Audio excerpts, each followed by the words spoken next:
Muito obrigada por terem vindo, antes de tudo. É um prazer ter a ocasião de falar da obra do artista italiano Alighiero Boetti. E queria, naturalmente, agradecer ao Museu Berardo para esse convite. Vamos imaginar uma situação que talvez seja um pouco diferente da situação real em que nós estamos. Imaginamos que alguém de vocês vem para esta sala sem saber absolutamente nada do trabalho do artista Alighiero Boetti. Digamos que podemos imaginar um jogo de indícios para tentar perceber algumas das dinâmicas e das estratégias que animam o trabalho desse artista a partir de indícios que são dados de maneira subtil pelos seus trabalhos.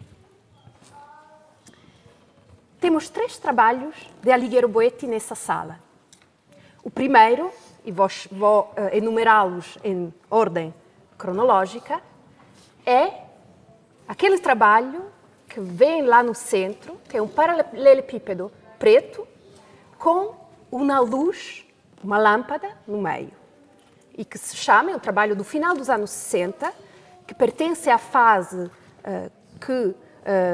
de aderência, de ligação com o grupo de arte povera, e se chama Lâmpada Annuale, ou seja, lâmpada anual. A seguir, temos um trabalho de 1979. É um trabalho bastante enigmático que propõe, no lado esquerdo, uma lista de letras do alfabeto que são acompanhadas por uma série de vírgulas, posicionadas quase em constelação. E atrás temos um fundo que é escrito e desenhado ao mesmo tempo com a utilização de canetas Bic, canetas de tinta, das mais normais, aquelas que se podem comprar em qualquer loja e que os estudantes na Itália utilizam na escola. É um trabalho de 1979. E ao lado tem um trabalho do final dos anos 80. É um trabalho que também utiliza a linguagem e alfabeto, mas 2 alfabetos diferentes. O alfabeto que nós estamos acostumados a utilizar e outro alfabeto que para nós é mais distante, mais difícil de perceber. Poderia ser, talvez, o alfabeto farsi, o alfabeto árabe. Não sabemos. Ao mesmo tempo, trata-se de um quadrado feito através de uma técnica de bordado. Um trabalho extremamente colorido, extremamente variado, de um ponto de vista plástico. Ele tem uma materialidade própria e tem uma grande vitalidade de cores.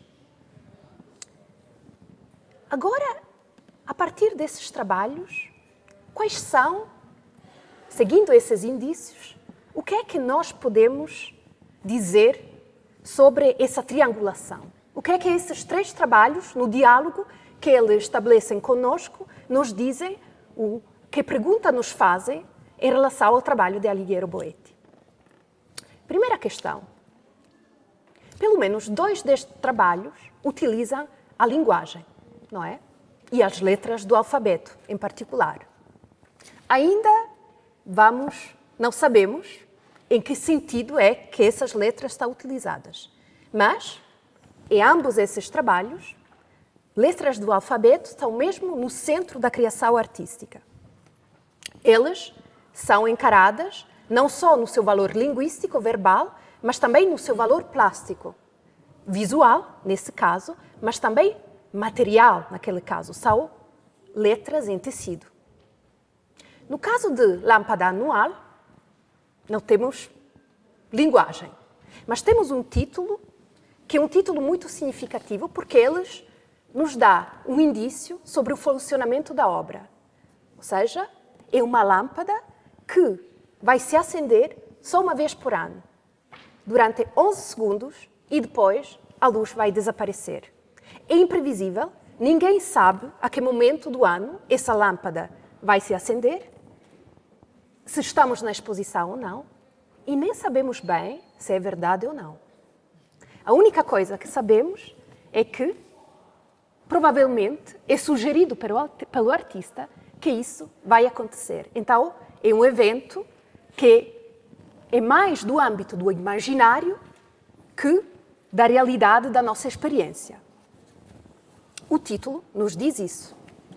No caso desse título, regola, regolar-se. O que é que regola, regolar-se significa? Regola é uma regra, não é? A regra, e regolar-se é se regrar, dar-se uma regra a si próprio. Regola, regolar-se são também as palavras que são inscritas nesse trabalho segundo um sistema de codificação de que o autor não nos dá a chave e que nós próprios temos que encontrar. No caso do trabalho seguinte, do trabalho do final dos anos 80, o título é positivo-negativo. Positivo-negativo. O que é que ele quer dizer com isso? Positivo-negativo indica a contraposição de dois campos diferentes que se definem por oposição, não é? Por um lado, temos as letras do alfabeto latim, não é? E, por outro lado, essas letras de um alfabeto que nos é, muito provavelmente, desconhecido. Por outro lado, as letras situam-se num campo de cor que define também o seu contrário. Cada vez que olhamos para uma letra, podemos olhar para o seu desenho ou podemos olhar pelo espaço que o seu desenho releva, não é?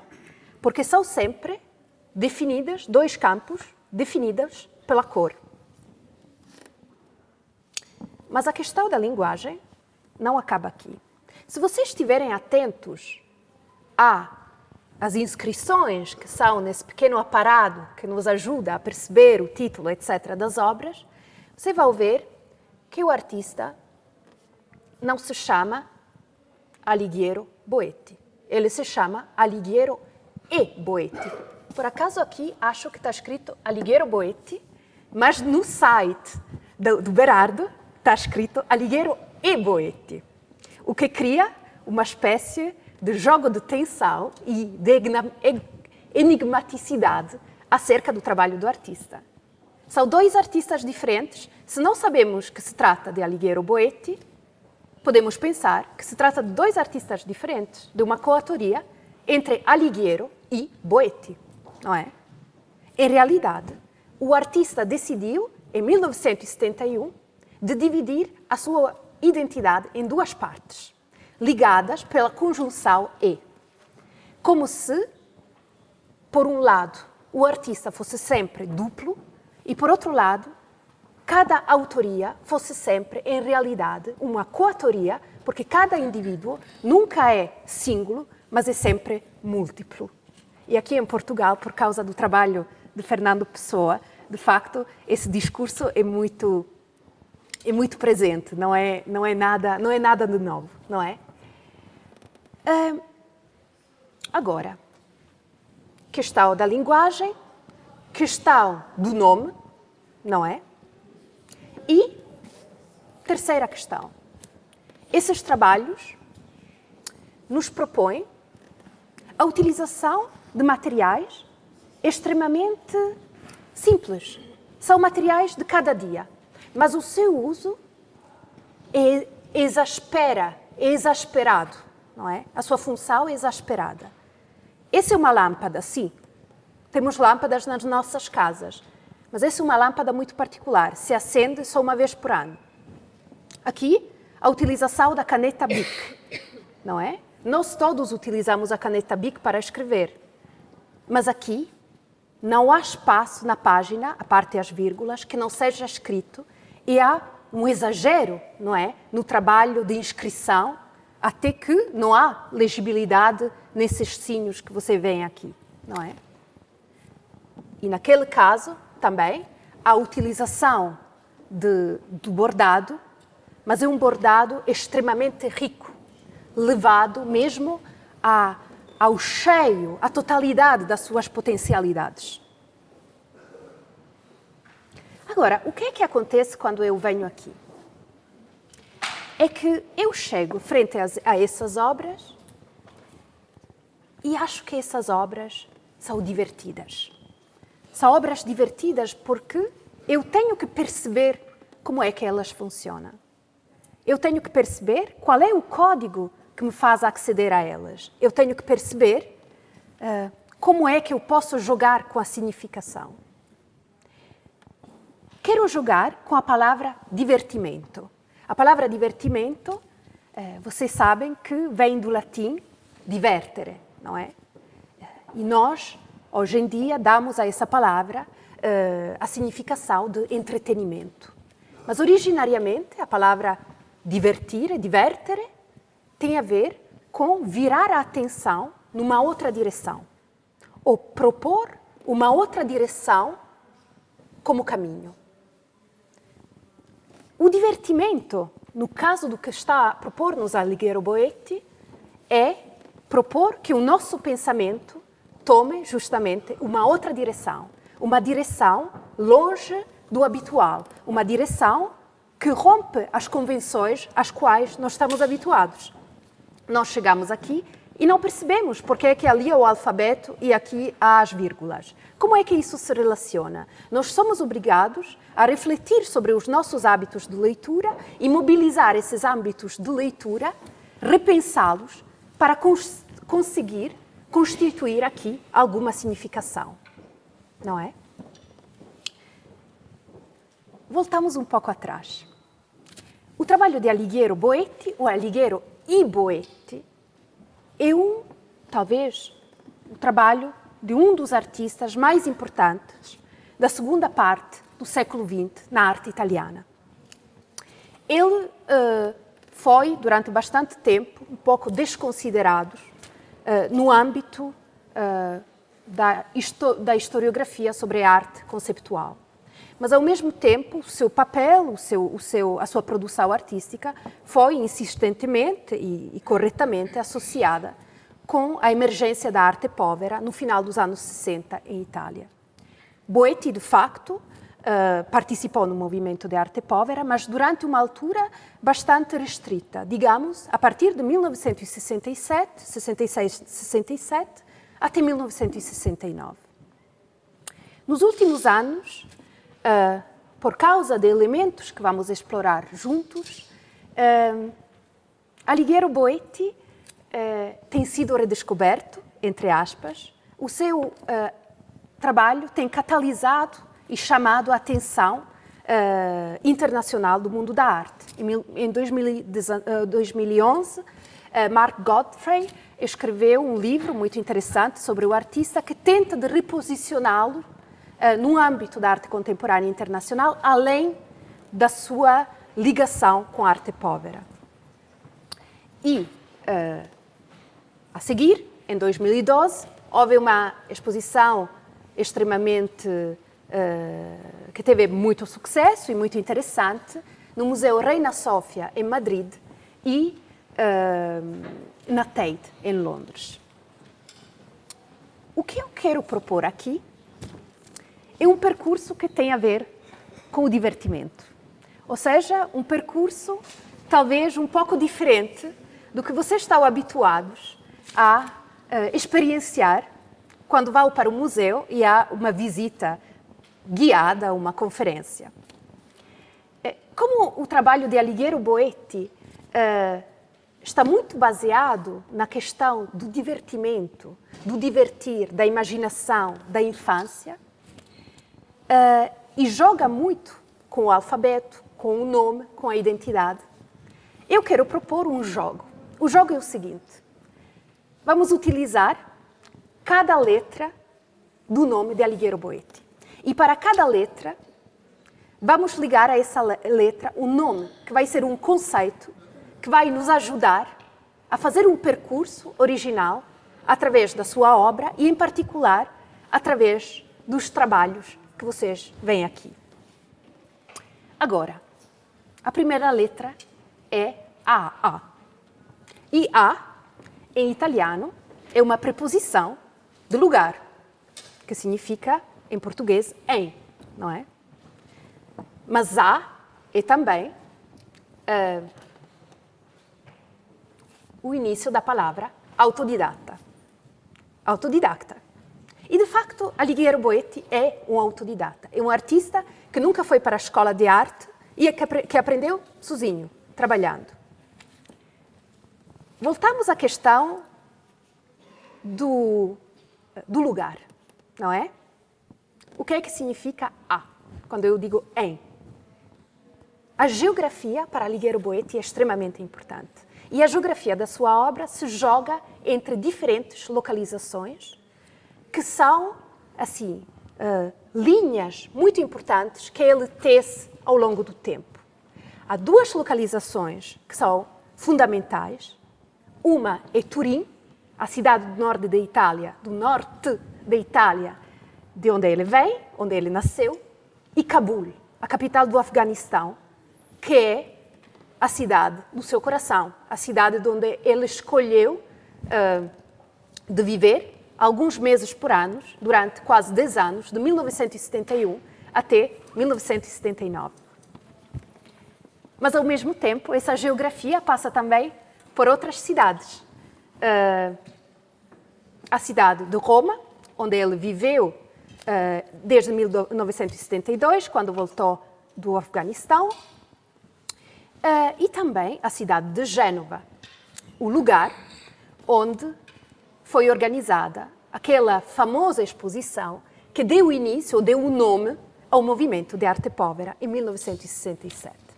Começamos por Turim. E devo dizer que aqui sou de parte, porque Turim é a minha cidade.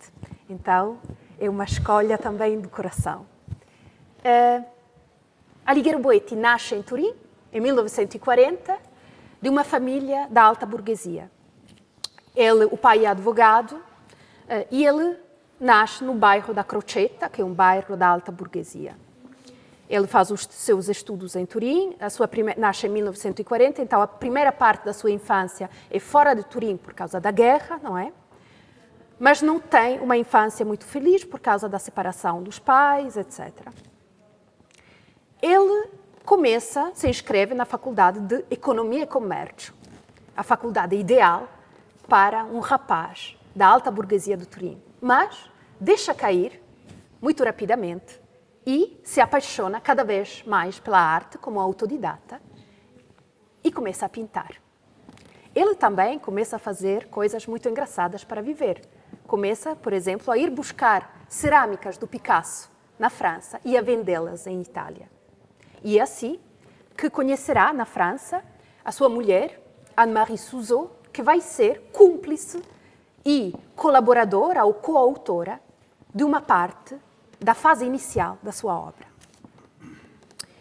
No final, metade dos anos 60, final dos anos 60, Alighiero Boetti começa a frequentar aquelas galerias em Turim da nova geração, ou seja, sobretudo, Enzo Sperone e Christian Stein. Ali conhece Giulio Paolini, que torna-se um grande amigo, mas também outros artistas, como Pistoletto, cuja obra você pode ouvir lá, mesmo no fundo, ao lado de Alighiero Boetti. 1967 é um ano muito importante. Primeira exposição pessoal na Galeria Christian Stein, em Turim. E ele expõe aquelas obras que vão definir a sua pertença ao movimento de arte povera. Catasta, que significa acumulação. Ele utiliza simplesmente um material de construção muito normal que ele foi comprar num armazém e que ele monta de maneira muito ordenada, mas ao mesmo tempo totalmente desprovista de qualquer tipo de expressividade ou manifestação de subjetividade, mas ao mesmo tempo sem o rafinamento das obras dos artistas minimais norte-americanos. Zig-Zag, uma obra incrível, um cubo de metal percorrido por dentro por um zigue-zague de tela, que é a tela que se utiliza em Itália para aquelas cadeiras que se utilizam nos jardins, não é? Então é uma espécie de mistura entre um cubo minimalista e um comentário crítico sobre a sociedade do consumo. Anos 60 Itália, boom econômico, não é? Boom do consumo para a classe média italiana, sobretudo do norte de Itália, industrializado em Turim, a terra da Fiat, não é? Ping-pong. Dois luzes que se acendem, dois cubos de luzes, posto de um lado e de outro, se acende uma e diz ping, se acende outra e diz pong, já antecipando um trabalho sobre a temporalidade e o tempo que vai interessar Boetti durante todo o seu percurso. 1967 é o ano dessa exposição, mas é também o ano da exposição importante do crítico de arte Germano Celant, na Galeria La Bertesca, em Gênova, onde ele utiliza pela primeira vez a palavra arte povera. A exposição se chama Arte Povera in Spazio, e poucos meses depois ele escreve um texto, manifesto, na revista Flash Art, onde associa o termo arte povera à arte de guerrilha. É muito interessante porque, ao mesmo tempo, Frederico Moraes estava igualmente utilizando o termo de guerrilha para definir as ações dos artistas brasileiros do final dos anos 60. E num contexto político totalmente diferente, não é? Um contexto ditatorial e mesmo de afrontamento muito violento. Boetti participa a esse movimento nesses anos de grande fermento, onde ele expõe muitíssimo a uma grande excitação, um grande dinamismo, não é? Ele participa com outros artistas que você conhece, Pistoletto, Merz, etc. E essa sala, de uma certa maneira, traz muitos deles aqui em diálogo uns com os outros. Ele, como os outros artistas de arte povera, utiliza materiais poveri, ou seja, materiais sem pretensão alguma, muitas vezes materiais industriais que não levam consigo nenhum tipo de prestígio, mas como os outros artistas de arte povera, ele recusa as etiquetas. Ele não quer ser enquadrado dentro de um clichê, dentro de uma etiqueta do que seria ele como artista, não quer ser encapsulado, fechado. Isso é uma característica desses artistas que nunca se constituíram num movimento com M maiúscula, mas mais com um grupo com uma certa fluidez. Também, ele, nos anos 1969, começa a se afastar. Para ele, o momento de arte povera se esgotou. Não é? A Roma, 1968, ele participa numa exposição que se chama Il Percorso, só de ações de artistas. E é ali que ele declara que sente muita afinidade entre o seu trabalho e o trabalho escultórico, entre aspas, de Pino Pascali, em particular o trabalho de Bacchi da Setola. E menciono isso porque você tem por aí um maravilhoso Bacco da Setola, que é uma escultura que está nessa zona, e, na verdade, Boetti conta que, para criar a sua obra para esta exposição, ele ia nas pastelarias e tomava os pequenos guardanapos de papel para construir a obra e encontrava na rua o Pino Pascali, que ia para armazéns, para lojas, para comprar as espécies de materiais que são utilizados para criar os Bacchi da Setola, que significa bicho de seda, mas ou também bicho de cédula, é um jogo de palavras. A Cabul, em Afeganistão. 1971, a primeira viagem para o Afeganistão.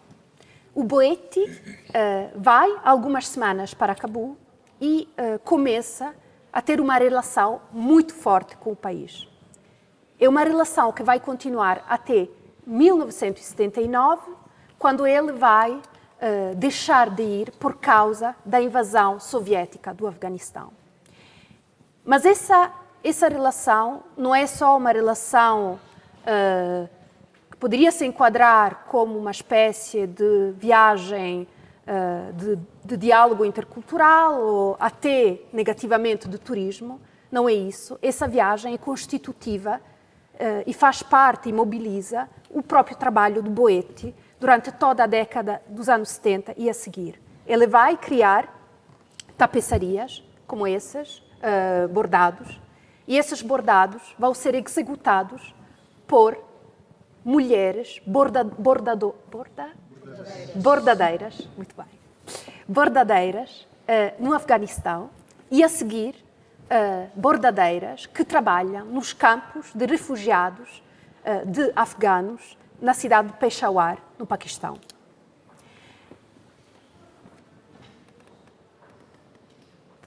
Esse é um pouco o itinerário do nosso A.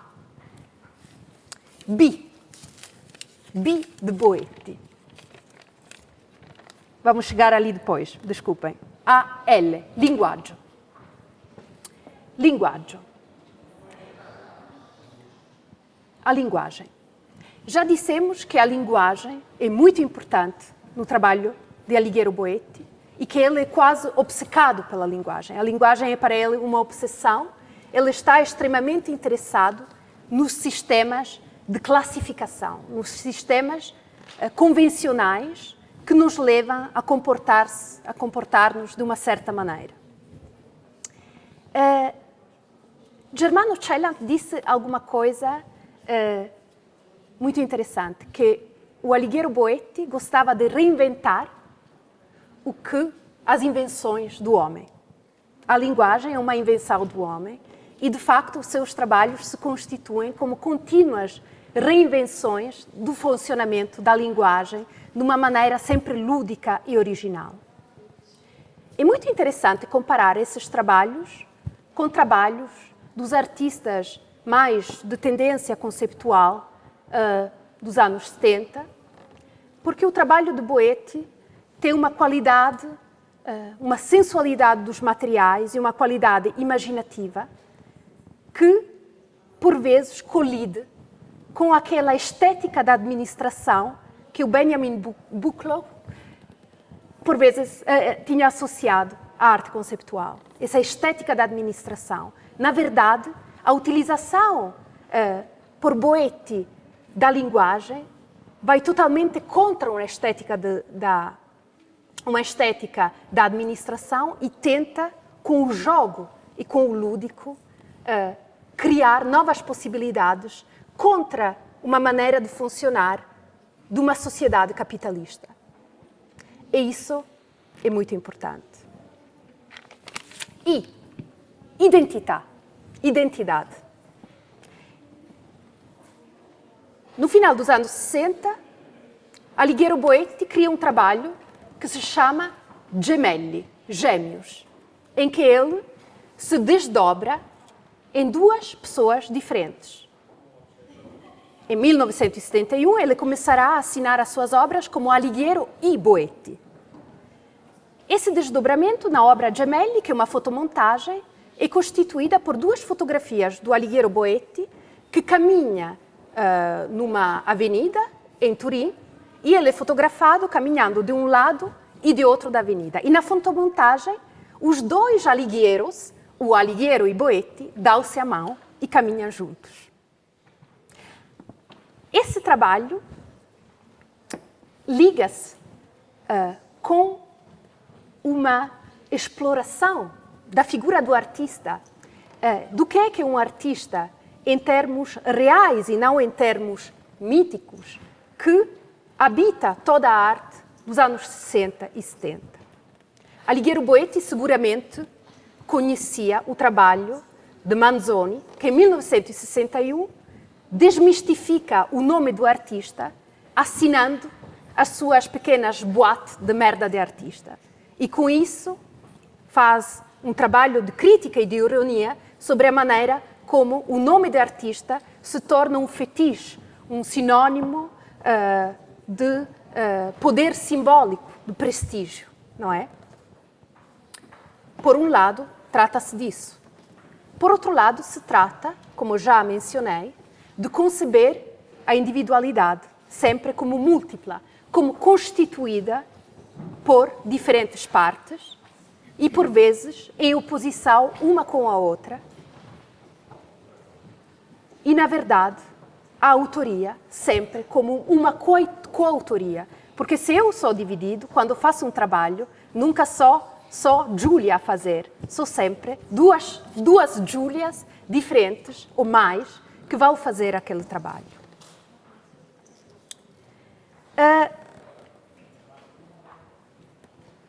A G será a G de gioco.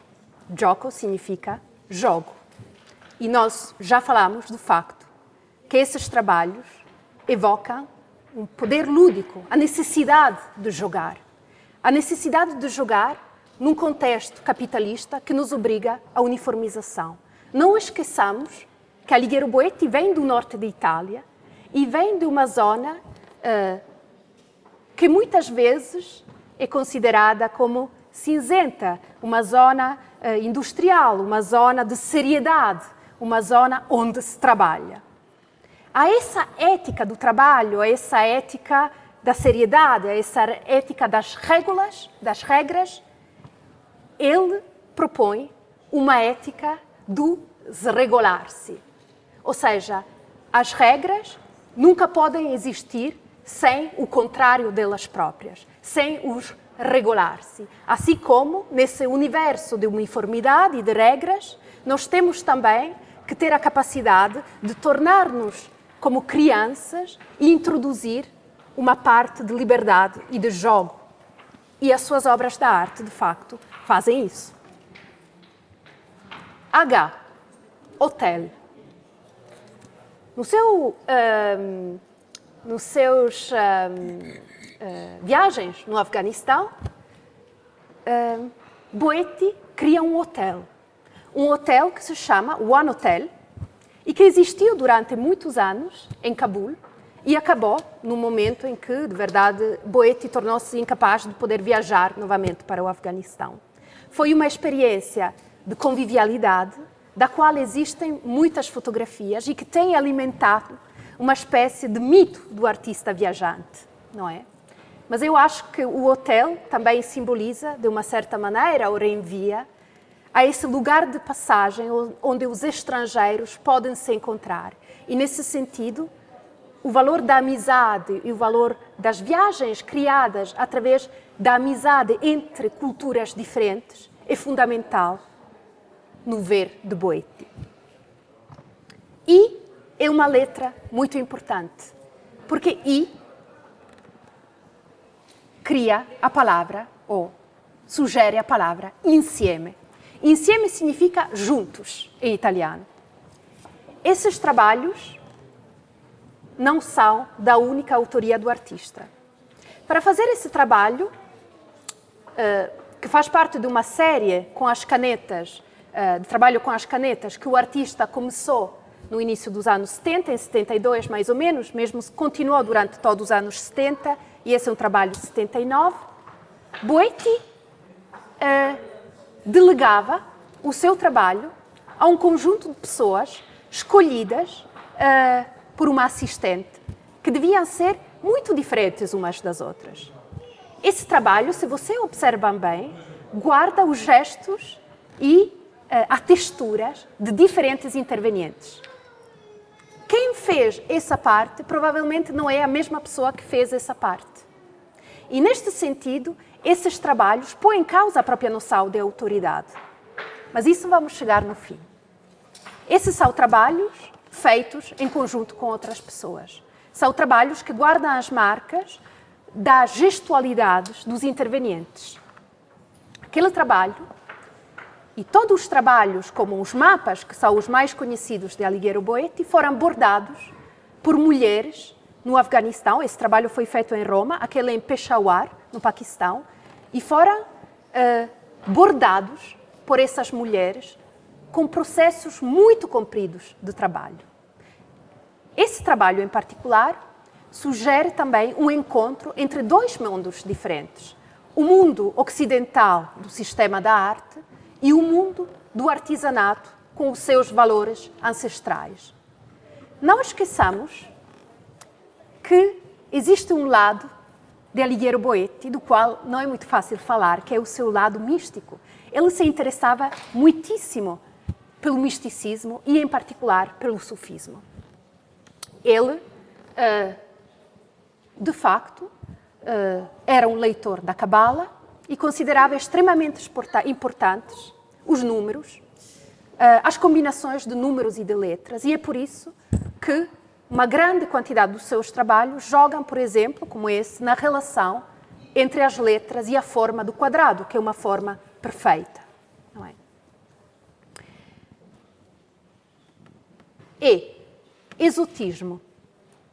O trabalho de Boetti, por causa dele ter essa relação muito forte com o Afeganistão, poderia ser considerado um trabalho que desvia em direção do exotismo.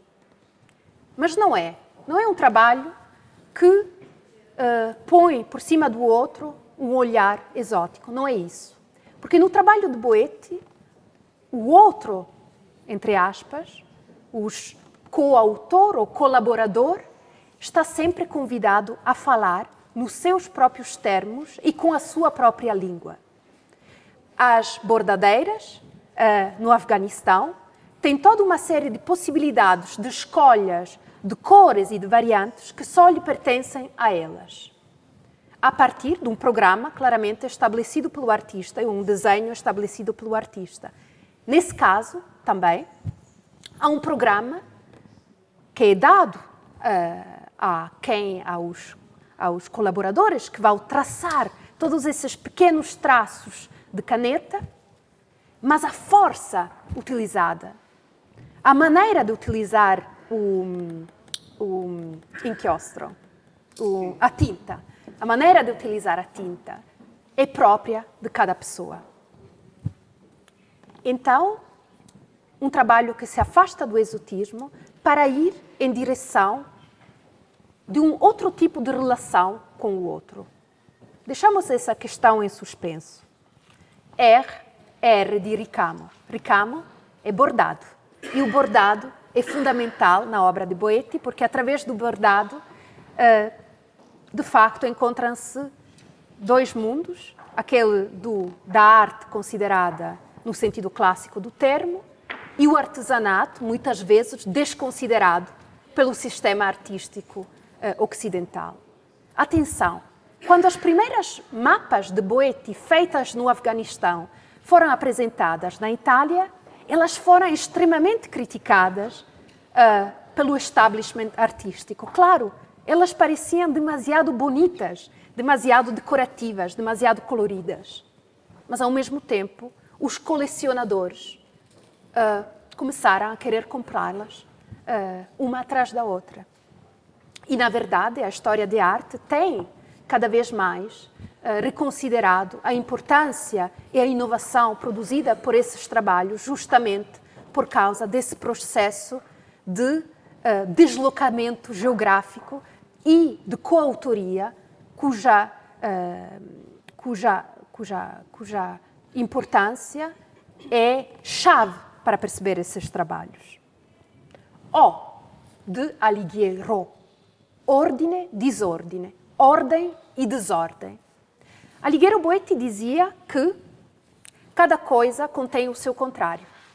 Ou seja, cada noção de ordem contém o seu desordem. Cada positivo contém o seu negativo. E justamente na base de todo o seu trabalho, a questão de não criar um diálogo entre opostos, mas fazer com que os opostos coexistam dentro do mesmo objeto. Um objeto ordenado não existe se dentro dele não contém alguma desordem. A língua, que pode ser considerado um sistema ordenado, é um sistema onde Boetti tenta introduzir alguma desordem, alguma deviação. Com os seus jogos de palavras, por exemplo. Regola, regolar-se. Faz parte desses jogos de palavra. Um outro jogo de palavra. Mettere al mondo il mondo. Literalmente, pôr o mundo no mundo. Mas em italiano, mettere al mondo significa parir, generar. Ou então, mettere al mondo il mondo é gerar o mundo. essas frases nos fazem pensar na possibilidade de uns outros funcionamentos da linguagem. Umas falhas, umas desordens e um acaso dentro da ordem. B. De Boetti. Giovanni Battista Boetti. Se diz um antenato, uma pessoa, um antepassado, obrigada, um antepassado de Boetti, do artista.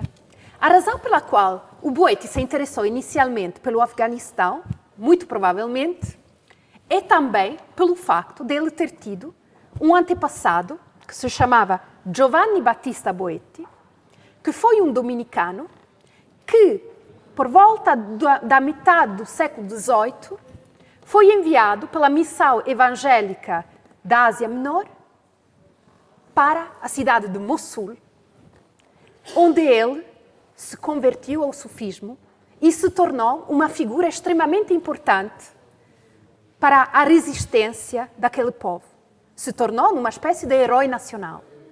E essa coincidência, criou uma espécie de história, não é, de narrativa e de duplicidade que incentivou Boetti a ir até o Afeganistão no início. O-E, de Boetti. O, em italiano, como em português, só que falta um U, indica uma oposição. Eu gosto ou não gosto. O. E indica o contrário, uma conjunção. É isso e é aquilo. As duas coisas são verdadeiras. O que Boetti faz no seu trabalho é exatamente isto. Ele toma uma oposição, como é isto ou é aquilo, e os transforma numa conjunção. É isto, é aquilo. Ou seja, é ordem ou é desordem. É masculino ou feminino. O autor é um homem, as bordadeiras são mulheres. Esse trabalho é masculino ou é feminino? Ele é masculino e feminino. Ele toma uma posição e a transforma numa possibilidade de coexistência, numa conjunção, desafiando as leis da sintaxe. A sintaxe não só linguística, mas também a maneira como nós pensamos. E, nesse sentido, ele nos diverte, no sentido em que ele impõe ou propõe ao nosso pensamento um caminho diferente. T, doppia T, de Boetti. Duas T. E essas duas T vão significar tempo, duas vezes tempo. O tempo da realização da obra e o tempo da fruição da obra. Sabem, em trabalhos maiores desse, levou quase um ano para realizar.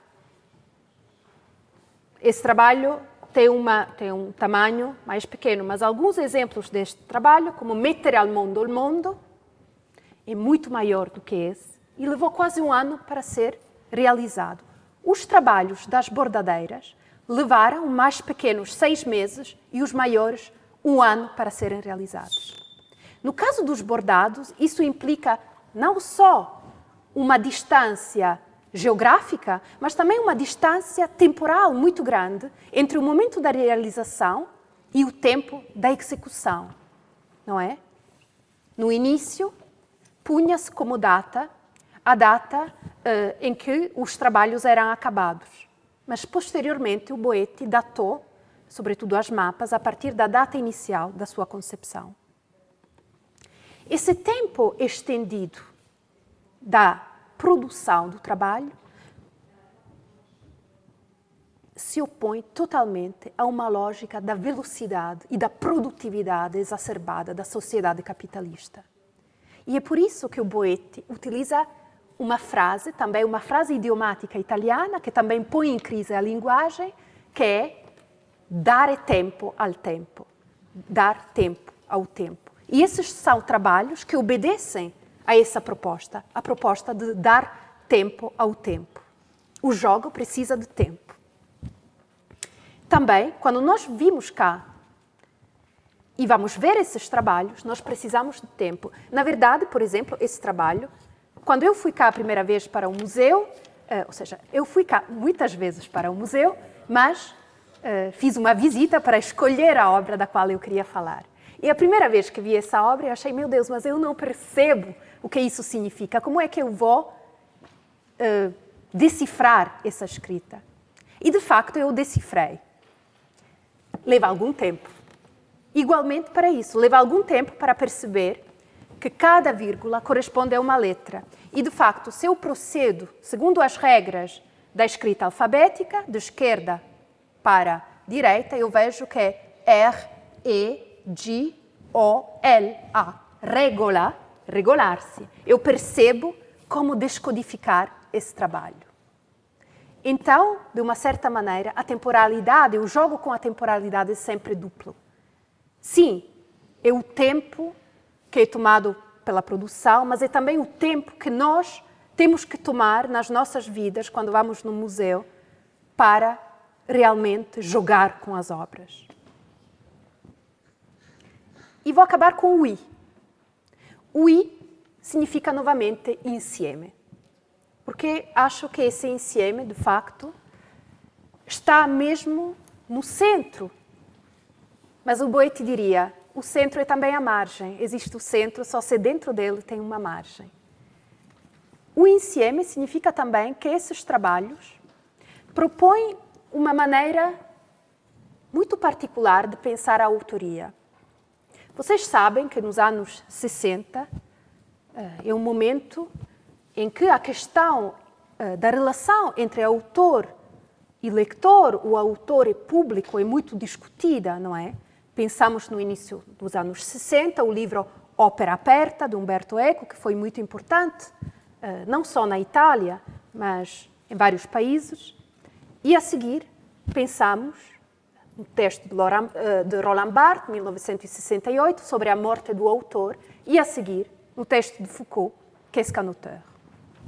A questão da autoria tenta de se redefinir em relação ao público, em relação a quem recebe a obra. De que maneira quem recebe a obra também cria a obra ao mesmo tempo. Mas o Boetti cria um modelo diferente, que não é um modelo de cancelamento da autoria, porque a sua autoria não é cancelada. Ele continua sendo o único autor dessas obras. Mas, ao mesmo tempo, essas obras são obras polifónicas. Ao mesmo tempo, essas obras levam os traços da ação e da produção de um conjunto de pessoas, de uma coletividade de pessoas.